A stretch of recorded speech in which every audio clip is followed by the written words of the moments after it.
समस्त विश्व को भारत के अजस्र अनुदान की श्रृंखला में युग ऋषि का ज्ञान आप तक पहुँचाने से पहले आइए गायत्री महामंत्र एक बार। ओम भूर्भुवः स्वाहा तत्सवितुर्वरेण्यं भर्गो देवस्य धीमहि धियो यो नः प्रचोदयात्। ओम प्रज्ञा विद्महे महाकालाय धीमहि तन्नो श्रीरामः प्रचोदयात्। ओम सजल श्रद्धा विद्महे महाशक्ते धीमहि तन्नो भगवते प्रचोदयात्। पिछली श्रृंखला में हम बात कर रहे थे कि भारतीय संस्कृति के मुताबिक समाज की व्यवस्था क्या थी और ऐसे उसको कैसे बांटा गया। इसी प्रकार व्यक्तिगत जीवन के को भी विभाजन किया गया था। उसकी व्याख्या युग ऋषि कहते हैं कि समाज की आवश्यकताओं की शिक्षा, सुरक्षा, संपत्ति और श्रम निष्ठा प्रमुख है। इन्हीं के आधार पर सामूहिक प्रगति एवं सामाजिक सुव्यवस्था को ध्यान में रखकर हर व्यक्ति अपना व्यवसाय एवं कार्यक्रम निर्धारित करे। ये कार्य रुचि और योग्यता के आधार पर ही अपनाए जा सकते हैं। शिक्षा प्रयोजनों में संलग्न व्यक्तियों को ब्राह्मण, सुरक्षा के लिए कटिबद्ध शासकीय कार्यकर्ता क्षत्रिय, कृषि पशुपालन शिल्प उद्योगों में निरत वैश्य और समाज को शारीरिक मानसिक श्रम का सीधा लाभ देने वाले श्रमिक वर्ग को शूद्र कहा गया है। ये विशुद्ध कार्य विभाजन है और इसमें रुचि एवं योग्यता के आधार पर माना गया है। इसमें ऊंच नीच की कोई बात नहीं है। वंश परंपरा में व्यवसाय पद्धति जुड़ी रहने से उसमें जन्मजात प्रवीणता उत्पन्न होती है। इसलिए ये सुविधाजनक माना गया है कि वंश परंपरा के साथ साथ व्यवसाय परंपरा भी चलती रहे। ये कोई बंधन या प्रतिबंध नहीं है। गुण कर्म स्वभाव के आधार पर वर्ण व्यवस्था बनती है, अस्तु उसमें आवश्यकता अनुसार परिवर्तन भी होते रहते हैं। एक जाति या व्यक्ति अपनी कार्य पद्धति बदलकर दूसरी जाति का बन सकता है। समाज व्यवस्था के लिए विभाजन की तरह जीवन अवधि के भी भारतीय संस्कृति का 4 विभाजन प्रस्तुत करती है। कौन कौन से? ब्रह्मचर्य, गृहस्थ, वानप्रस्थ और संन्यास। इसमें 2 व्यक्तिगत उत्कर्ष के लिए और 2 सामाजिक विकास के लिए निर्धारित है। आधा जीवन शक्ति संवर्धन, भौतिक उत्पादन में लगाना चाहिए। शारीरिक और मानसिक क्षमता के विकास की 25 वर्ष की आयु को ब्रह्मचर्य कहते हैं। 25 से 50 वर्ष की आयु में भौतिक उत्पादन बढ़ाकर समृद्धि का अभिवर्धन करना चाहिए। आवश्यकता अनुसार इसी आयु में विवाह किया जा सकता है और पीढ़ियों को सुसंस्कृत बनाने के साधन हों तो सीमित संतान उत्पादन की भी छूट है। गृहस्थ इसी अवधि का नाम है। ये व्यक्तिगत जीवन में संलग्न आयुष्य का पूर्वार्ध हुआ। जब लोग शतायु होते थे तब ये विभाजन 25 + 25 50 का था। जीवन का आधा भाग उत्तरार्ध विशुद्ध रूप से लोक मंगल में नियोजित रखे जाने की शास्त्र मर्यादा है।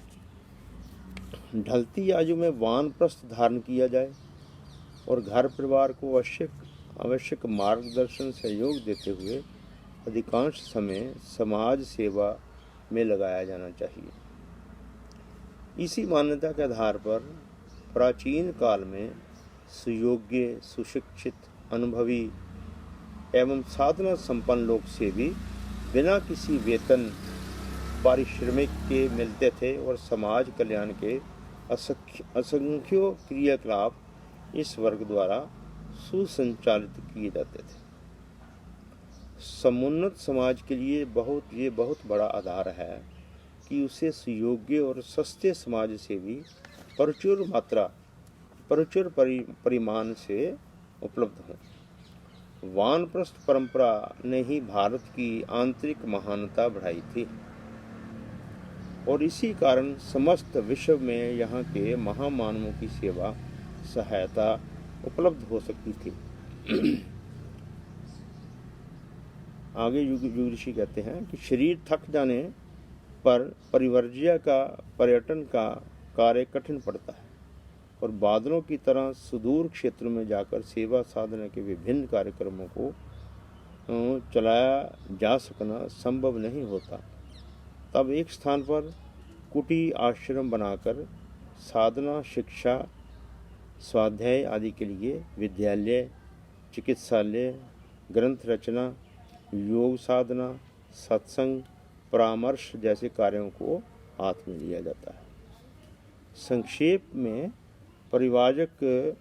परिव्राजक लोक सेवियों को वानप्रस्थ एवं ब्राह्मण कहा जाता है और आश्रमवासी साधुओं को सन्यासी, आश्रम अधिष्ठाता संत महंत को कार्य पद्धति अपनानी होती है। अब ये कहना न होगा कि वानप्रस्थ और सन्यास की जीवन अवधि में देश के अत्यंत महत्वपूर्ण व्यक्तित्व अपनी समूची सामर्थ्य को वो मानवीय उत्कर्ष में नियोजित करते थे और उसका परिणाम देव समाज के रूप में स्वर्गीय परिस्थितियों के रूप में प्रस्तुत होना भी चाहिए। इन लोक सेवियों के निर्वाह के लिए कहीं से वेतन आदि का प्रबंध नहीं था। घर घर में अतिथि सत्कार की परंपरा प्रचलित थी। साधु ब्राह्मणों को भोजन, वस्त्र जैसे निर्वाह साधन प्रस्तुत करना प्रत्येक सदगृहस्थ अपना परम पवित्र कार्य कर्तव्य मानता था और उसका अवसर मिलने पर अपने सौभाग्यों से रहता था।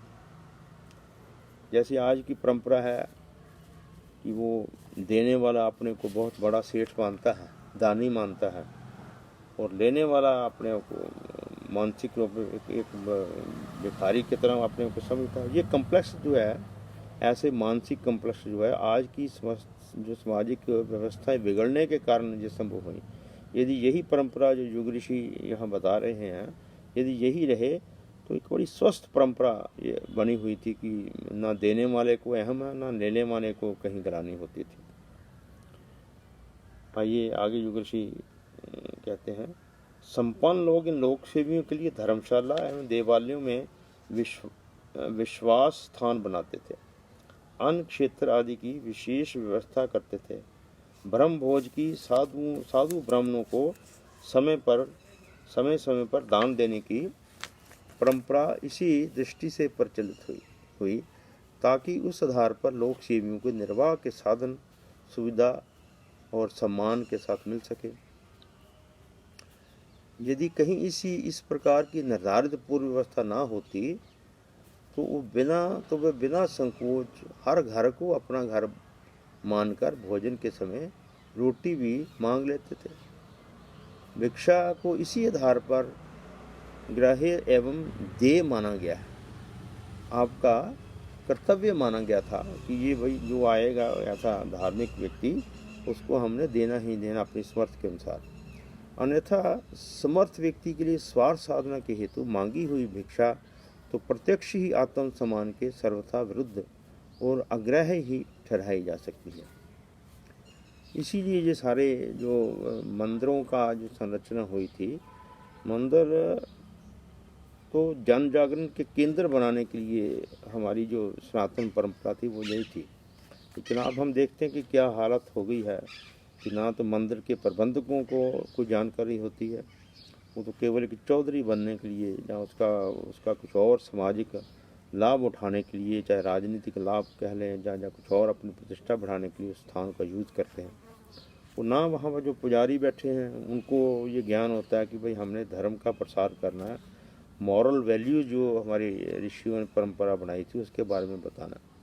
मात्र सुबह शाम की आरती पूजन तक ही वो अपने को सीमित कर लिया है और थोड़ा बहुत कहीं गृह पूजा या कुछ और ऐसा काम तक वो सीमित हो गए।